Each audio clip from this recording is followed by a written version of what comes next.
राधा स्वामी जी, यह घटना चरण सिंह महाराज के टाइम की है। उनका एक ड्राइवर हुआ करता था, मलकीत सिंह, जो बाबा जी के बहुत करीब हुआ करता था। लेकिन कभी भी वह बाबा जी से कुछ भी नहीं मांगता था। उनका जो बेटा था वह बोल नहीं पाता था। वह इस बात से हमेशा चिंतित रहता था कि पता नहीं मेरे कौन से कर्मों का हिसाब किताब है कि मेरा बेटा बोल नहीं पाता। एक दिन वह ऐसे ही बैठे हुए थे कि मलकीत सिंह की जो वाइफ थी वह अपने हस्बैंड से कहने लगी कि आप बाबा जी के इतने करीब रहते हो और हमेशा उनके साथ ही रहते हो, तो क्या आप बाबा जी से कोई वचन नहीं कर सकते कि हमारा भी बेटा बोलने लगे, हमारा बेटा भी ठीक हो जाए? आप बाबा जी से कहना तो सही एक बार। तो वह ड्राइवर आगे से कहने लगे कि मैं बाबा जी से कुछ भी नहीं मांगूंगा। वह तो खुद जानी जान है, वह सब जानते हैं। उन्हें मैं क्या कहूँ कि मेरा बेटा बोल नहीं पाता। वह तो खुद मालिक के मालिक हैं, तो मैं उनसे क्या मांगूं? वह सब जानते हैं। तो उनकी वाइफ कहने लगी कि आपकी मर्जी, जो आपको अच्छा लगता है आप वही करो। यह कह के वह ड्राइवर बाबा जी के पास चले जाता है। बाबा जी ने कहीं जाना होता है तो बाबा जी ने ड्राइवर से कहते हैं कि मलकीत सिंह, आज मुझे कहीं जाना है, जल्दी से गाड़ी निकालो, चलते हैं। तो ड्राइवर कहने लगा आगे से, ठीक है बाबा जी, गाड़ी तैयार है, आप बैठ जाइए। और वह गाड़ी लेकर चले जाते हैं। जब रास्ते में जाते हैं तो चरण सिंह महाराज जी अपने ड्राइवर से पूछने लगते हैं कि मलकीत सिंह, आज तू बड़ा उदास लग रहा है, बड़ा चिंतित है, क्या बात है? तो वह ड्राइवर आगे से कहता है कि महाराज जी, कोई भी बात नहीं है, मैं बिल्कुल ठीक हूँ, मुझे कोई भी चिंता नहीं है। तो महाराज जी कहने लगते हैं कि मैं तुझसे एक बात पूछना चाहता हूँ।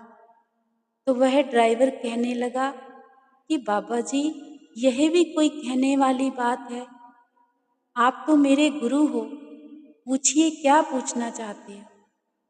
तो महाराज जी कहने लगे, मैंने सुना है कि तेरा जो बेटा है वह बोल नहीं पाता है और तूने मुझे कभी बताया भी नहीं। तो वह ड्राइवर कहने लगा कि महाराज जी, आप तो जानी जान हो, आप तो सब जानते हो, मैं आपको क्या बताता, आपसे कुछ छुपा थोड़ी ना है। तो महाराज जी कहते हैं कि कोई बात नहीं, सब ठीक हो जाएगा। तभी वह ड्राइवर की आंखों में आंसू आ जाते हैं और वह कहने लगा कि बाबा जी, मैंने बहुत इलाज कराया है पर बेटा मेरा बोल नहीं पाता है। तो महाराज जी आगे से कहने लगे कि कोई बात नहीं, आप इलाज कराओ, वह बोलने लगे। यह सुनकर मलकीत सिंह आगे से चुप हो जाता है। जब वह ड्राइवर अपने घर जाता है तो क्या देखता है कि जो उसका बेटा बोल नहीं पाता था वह पापा पापा कहकर आगे से दौड़ा हुआ आता है। यह देखकर वह ड्राइवर की आंखें अचंभित रह जाती हैं और देखता ही रह जाता है कि यह क्या हो गया, मेरा बेटा बोलने लगा है।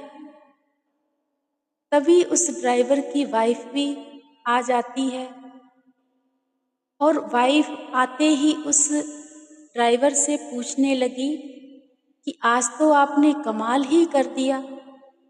मैंने आपसे सुबह कहा था कि आप बाबा जी से जाके वचन करना कि हमारा बेटा बोल नहीं पाता है। आप तो मुझे मना कर गए थे, तो फिर आपने बाबा जी से वचन कर दिए। तो वह ड्राइवर कहने लगा कि मैंने तो ऐसा कुछ भी नहीं किया। मैंने बाबा जी से कोई भी वचन नहीं किया। बाबा जी तो अचानक ही मुझसे आज पूछने लगे थे कि क्या आपका बेटा बोल नहीं पाता है? तो फिर मैंने बाबा जी से कहा था कि बाबा जी आप तो जानी जान हो, सब जानते हो। तो वह ड्राइवर अपनी वाइफ से कहने लगा कि यह कितने बजे बोला? जब वाइफ ने टाइम बताया तो वह टाइम वही था जब बाबा जी के मुंह से वह वचन निकला था कि आप इलाज कराओ, आपका बेटा बोलने लगे। तो साध संगत जी, कहने का मतलब सिर्फ यही है और ये घटना सुनाने का भी मकसद सिर्फ यही है कि मालिक सब कुछ जानता है, उससे कुछ भी छुपा हुआ नहीं है। वह पल पल की रग रग की खबर को जानता है। उस ड्राइवर ने मालिक से कोई वचन किया भी नहीं था, लेकिन मालिक ने उसके दिल की आवाज को सुन लिया और उस ड्राइवर की सेवा सफल हो गई और उनका बेटा बोलने लगा। यह देखकर दोनों हस्बैंड वाइफ वैराग में चले गए और मालिक का शुक्र है करने लगे कि हे मालिक, तू तो सब कुछ कर सकता है।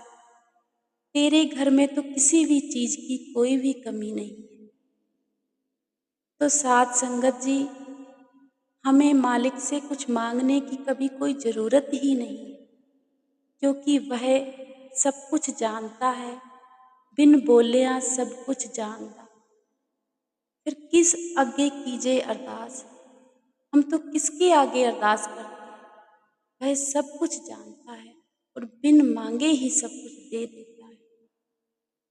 बस हमारे भजन सिमरन में कमी है। जिस दिन वह पूरी हो गई, हमें किसी चीज की मांगने की जरूरत ही नहीं हो। सब कुछ हमें अपने आप ही मिल जाएगा। अगर यह घटना अच्छी लगी हो तो लाइक कीजिएगा, कमेंट कीजिएगा। राधा स्वामी।